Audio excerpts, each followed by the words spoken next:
Limb lengthening surgery is all the rage these days.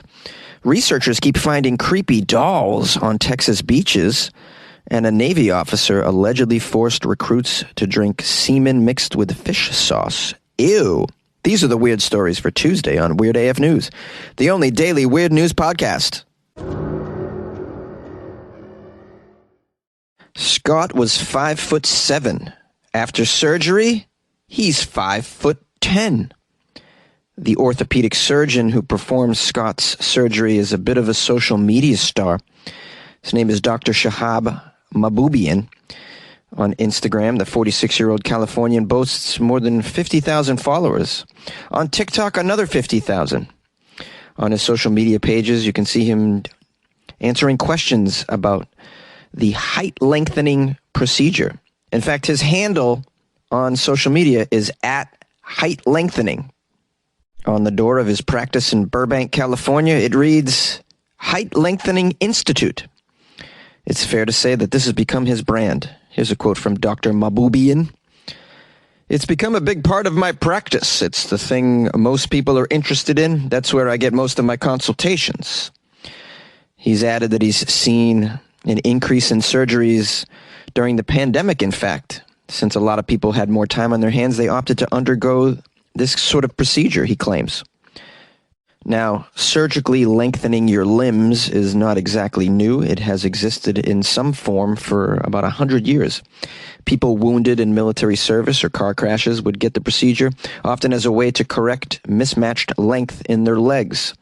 What is relatively new is the deployment of the surgery for elective and cosmetic ends. That's only been going on for 15 years. In other words, people are now choosing to undergo limb lengthening procedures just because they feel like it. This Dr. Mahboubian nonchalantly describes the procedure as minimally invasive. I don't know how it can be minimally invasive. You're cutting limbs and lengthening them, but okay. He says through small little incisions, he cuts the bone surgically, then inserts a rod. They call it a nail or a rod, and that goes inside the bone. The rod is magnetic, and it has gears. There's an external device that communicates with the nail, and over time, little by little, it lengthens out the nail or rod. The lengthening happens gradually, usually about 1 millimeter a day until you get the desired height that you want. And in case you're curious, there's a ceiling on how much height a patient can gain. The maximum is 8 centimeters because that's the limit of the nail. Anything beyond 8 centimeters is when they see most of the complications, according to the doctor. Now, you're probably curious about how painful this is. Well, the doctor says, when you cut the bone, you get some swelling around that area. Obviously painful, but that goes away after a few days. Then there's the lengthening pain, which is a stretching type of pain, but it's actually tolerable because we do it very, very slowly.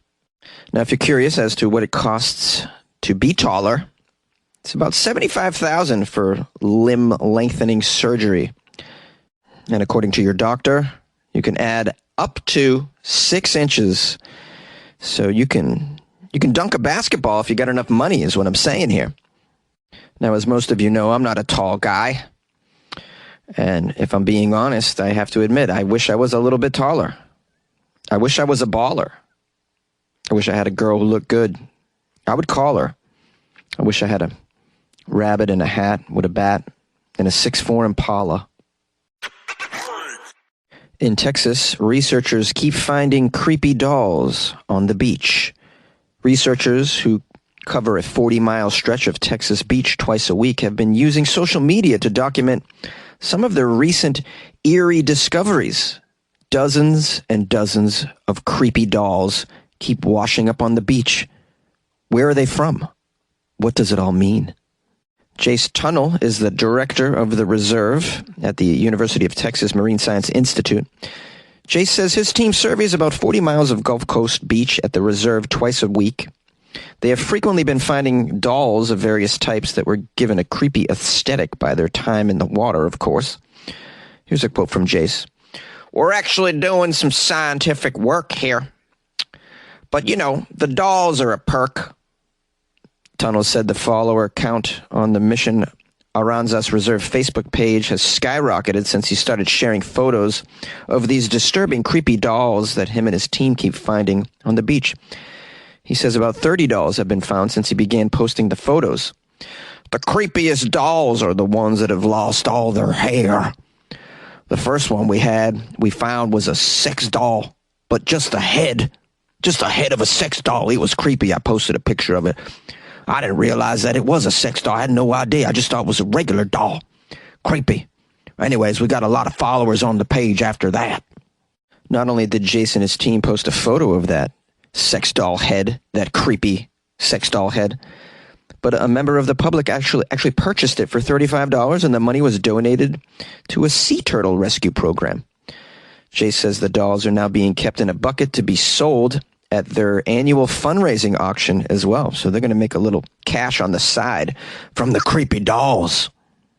Why are all these creepy dolls washing up on the shores here? Well, one of the answers is there was a 2-year study conducted that found beaches along the Texas coastal bend receive actually 10 times the amount of trash washed up as Gulf of Mexico beaches in Florida and Mississippi. So this particular area gets a lot of trash in general. Our buddy Chase here says the culprit is what's called a loop current, which stretches from the Yucatan Peninsula all the way to Florida. He said this current creates eddies that wash a lot of debris and trash toward the Texas coast. They actually call this stretch of Texas coastal bend a, quote, junk magnet. And I will post a link to this story in the show notes so you guys can see some photos of these creepy-ass dolls.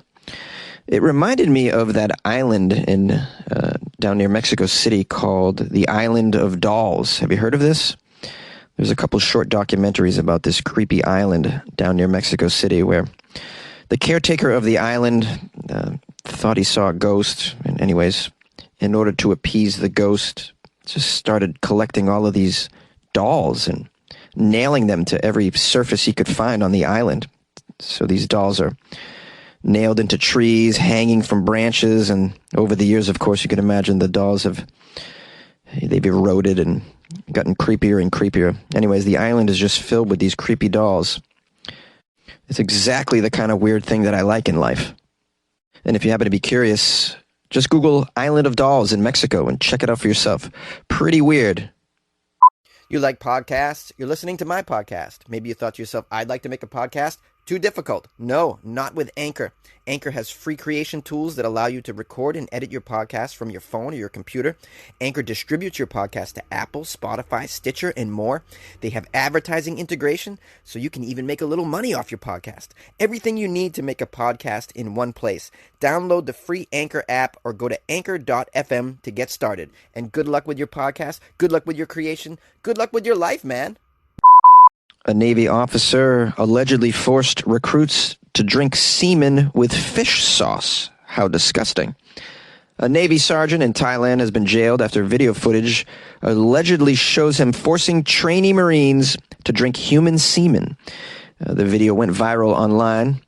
The clip was actually filmed at a naval training camp in Chonburi's Sadahip district in October, but it surfaced last week. The video reportedly shows a Navy instructor punishing conscripts by forcing them to drink semen mixed with fish sauce. Petty Officer Second Class Taksin Nagopalai is accused of being the perpetrator and has been detained for 30 days, according to a Navy spokesperson. Nagopalai will be discharged from service at a later date, while his superiors, the commander of the Royal Thai Marine Corps Security Department and the head of the department's command and service company, will also be suspended for 7 days and 15 days, respectively. Now, the conscripts featured in this video from last October were recently discharged after completing 6 months in the military. Military conscription is mandatory in Thailand, if you didn't know. Thai men aged 21 and over are subject to an annual lottery system where they draw a red card, meaning 2 years of service, or a black card, meaning an exemption from service. Alternatively, eligible draftees can request to volunteer to serve, in which case their service will be shortened. Now, the Royal Thai Navy Vice Admiral apologized to the conscripts and their families for this alleged abuse that was caught on video, claiming that the Navy has never had a policy of using violence as a means of punishing conscripts before. But Thailand's armed services have a checkered history when it comes to hazing rituals and the general abuse of cadets, recruits, and conscripts. There was an infamous case back in 2017 where a 19-year-old Army recruit died of sudden heart failure. His body showed signs of severe physical abuse. His family found many of his organs were missing when they collected the body. In March 2020, Amnesty International published the findings of an investigation into a widespread pattern of harassment, beatings, and sexual abuse against Thai military conscripts. So they have a history of this, and not very surprising if you're beating conscripts till they have a heart attack that you would consider making them drink something disgusting, like semen mixed with fish sauce. It's pretty bad. And now this guy's losing his job. I hope it was worth it to get him to do a few more sit-ups and push-ups, buddy. It's just dumb behavior. And a sergeant should know better, really. There's a quote in here by someone else describing the situation overall in the Thai military. Recruits describe how often sergeants and trainers brutally beat them with sticks and the butts of guns, even sexually abuse them and force them to exercise until they faint. What the hell's going on down there? Man, and I thought what they did to Private Pyle in Full Metal Jacket was horrible, making him eat that jelly donut in front of everybody in his underwear. I mean, at least there was jelly in the donut and not fish sauce with something else. Yay! Hello there. This is your host, and let me take a moment to thank you for spending time with me today. And there's a lot of podcasts out there. I think there's almost 2 million of them. Well, if we're being honest, that's probably too many podcasts. There's too many podcasts, guys. Let's be real. But anyways, because there's so many, that means that it's so special that you chose mine. And I want to let you know that I don't take that for granted by any means. I try to keep the episodes short. I respect your time. I try to throw in jokes when I can to make it entertaining. And I try to make them informative, of course, so that we can all learn something about the weird world around us. It's a hell of a lot better than mainstream news. Am I right, guys? Okay, enough of this TED Talk. Let's get down to brass tacks. If you'd like to call the show, 646-450-2012. Email me, funnyjones@gmail.com. I'm on the gram. Follow me at funnyjones to see what I'm up to. Maybe I'm doing a show somewhere near where you might be. And then lastly, if you'd like to support the show because you just have tons of money, then check out the Patreon. Patreon.com/WeirdAFNews.